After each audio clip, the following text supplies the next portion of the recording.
try to make this like quick if I can. So I posted on my business pages and my TikToks like about the little mini meltdown I had yesterday morning on my way to work.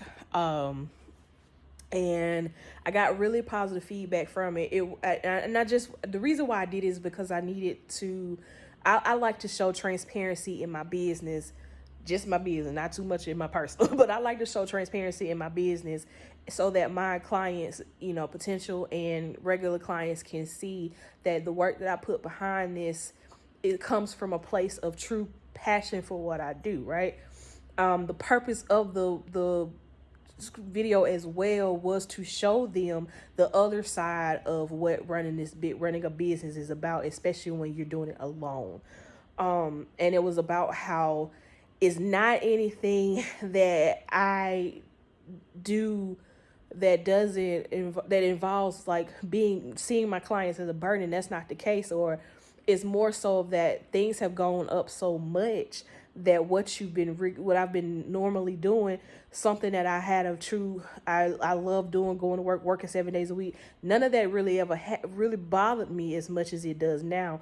The premise of that video was to tell people that I'm doing all the things I've been doing for these past 8 years to where I was good, had a nest egg and all the things. But in this past year and a half alone, I have worked the same amount of hours and worked the same amount of time and made the same amount of money. Of course, it goes up each year due to my clientele growing. But the fact that I'm doing all the things and making what most people will say is good money, doing this by myself, it's still not enough. And that was the premise of that video, for people to understand that we are out here busting ass trying to make a living just like they are.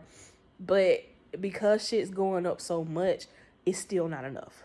So I've been getting some really encouraging words. My clients, bless their hearts, are so cute. I think they missed the point of the video too, but I do appreciate what they were doing. They some of them have sent me like virtual gift cards. They have Venmo'd and cashed out me, and I was like, I ain't doing that to tell y'all I want money.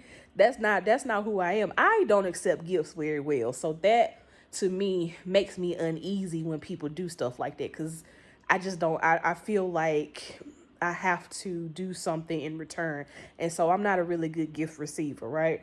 But anyway, I digress. But what I'm saying is that, but then I get the people who also own businesses. A lot of the other business owners, they're saying, well, why don't you raise your prices and cut your hours back?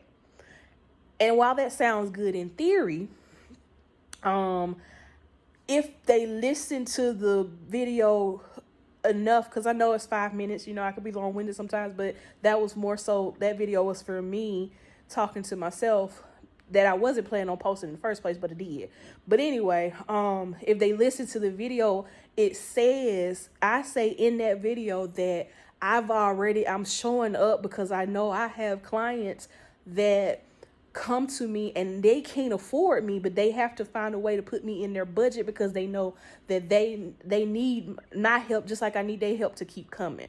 So raising my prices is for people who are already struggling. I got teachers, I got nurses, teachers, people who worked for the federal government that were affected by the shutdown, people who are still being affected by the shutdown. Like, I got these people.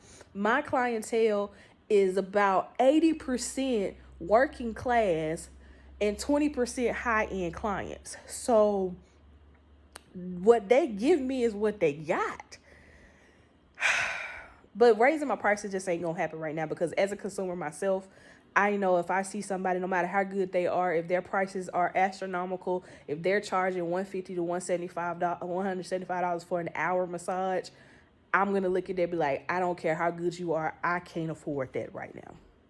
So that was it. I just, I appreciate all the encouragement, but people gotta realize the demographics that they're in. And if you're not in a highly saturated demographic where you can get more high-end clients than you can working class, then by all means you can afford to do that. But I don't work in that demographic. I work in a demographic where there's mostly working class, because especially considering the side of town I'm on.